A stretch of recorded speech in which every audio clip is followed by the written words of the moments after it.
Helde Igen, meine Manor. I just wanted to tell you a little bit quickly, this will be a quick episode of just how melee weapons work.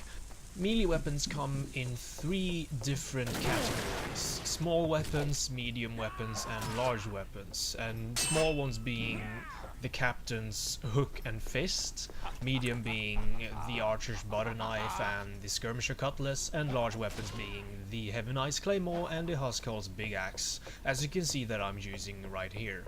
I just wanted to tell you really quickly how melee weapons work. In this game, it's a little bit different from other games. You swing depending on how you move. There are horizontal and vertical swings. Horizontal swings are performed if you hold mouse 1 whilst moving sideways from either left or right, and that will make an either left side swing or a right side swing. A vertical swing is performed if you move either forwards or backwards. If you walk backwards, this usually makes your weapon just hit one spot, whilst moving forward makes your swing actual vertical. And the differences between a horizontal swing and vertical swing are actually rather large, and both of these swings can either be more effective depending on the situation. A horizontal swing is useful if there is a fast moving target that you cannot hit that easily, and a vertical swing is more effective if you know how to aim and you can cause more potential damage.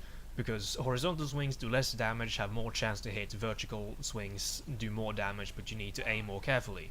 These come into play very much.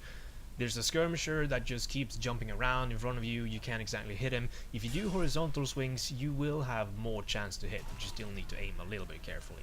You won't do as much damage, but at least you will hit him, maybe enough so you can feel your special and then go completely rampaging on his ass. And if you want to do a vertical swing, that would be very effective if you're fighting against like a heavy knight, and you need to deal a lot of damage to take him down. And as we know, heavy knights are very slow, huskarls are good for taking down other tanks. You can perform a vertical swing in order to inflict most damage on him, and he moves slow enough so you can aim very well where he is going to move, and such. You know the idea. And you may notice if you attack, you will see this small bar on the bottom of the screen. That is your charge. That is your weapon charge. Depending on how full it is, the more damage your weapon will do. And there are two different kinds of states your weapon is attacked from. It's either just a quick swing or a fully charged swing. Now the differences are: a quick swing means you swing faster and you have a higher damage per second, but this means that you can be parried. If you do a fully charged swing, you cannot be parried. So if you want to be on the safe side, you should use fully charged swings, but this means you swing a lot slower, which means if there are other people who do quick swings against you, you may potentially take a lot of hits. But if someone is trying to parry you a lot, just do fully charged swings and you will win in the long run, unless there's nothing else bothering you.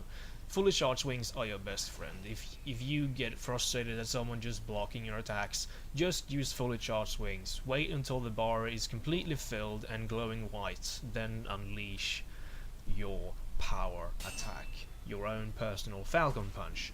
And that's really everything there is to it. No strings attached, no anything. Alright, so now you may notice that I mentioned earlier about different weapon types, small, medium or large, and these actually the main difference is that the smaller weapons cannot parry the larger ones. For example, obviously an archer's butter knife, the archer's sword, cannot parry a huskarl axe, but the other way around works. It's the whole pyramid structure that the large weapons dominates the smaller ones when it comes to being blockable. But you can still block a weapon. It will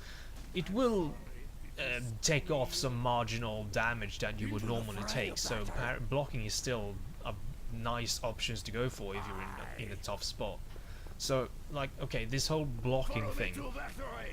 If you notice that if you press right click, you will hold up your weapon as if you were going to block.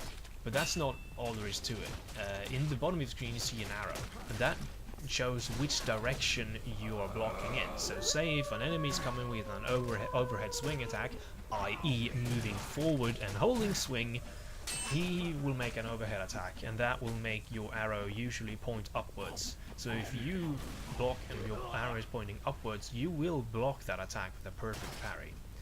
Now, in past updates, you had to move in the direction you needed to block. Say if your attacker was moving left, and he was making a leftward swing, you had to move left yourself and hold the block in order to block his attack. That is how past updates were. Nowadays, the new update made it so that it will be automatic by the closest opponent you have, so you don't need to worry much about moving and blocking. You can just press right click and time it nicely, and you will be able to block your opponent's attack. But of course, you should keep in mind that there are some servers that still prefer the whole old school manual block system, which I found that system a little bit fun too. It made it a little bit more satisfying when you actually learned how the system worked. But automatic is good too, because it relieves some focus that you can place elsewhere. But as I said, some servers prefer this setting and they enforce manual block. So if you have time and you're curious, you can go into options and turn off automatic blocking, and that will make you manual instead. You can just try to practice that out, so that if you join a manual server, you won't be completely in the dark. Also, another quick note. If after you have perfect parried someone, you can just left click and you will perform a quick swing counter attack. That does a good amount of damage, just so that you don't block someone and then just move away. You can counter attack by just clicking left click after you perfect parried someone. That's simple. The last thing I want to mention is that momentum contributes towards the potential damage you do. If you move forward and attack, it does more damage than standing still and attacking. And remember, this also applies to falling. So if you're up on a big wall and there's someone beneath you, jump off and time a well-placed swing on him, and it will do more damage than just running forward. That's one way of using the environment to your personal gain.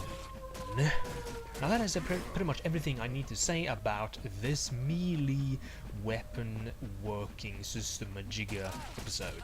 I will probably come back very soon with ranged weapons, and that's where the tricky parts comes in.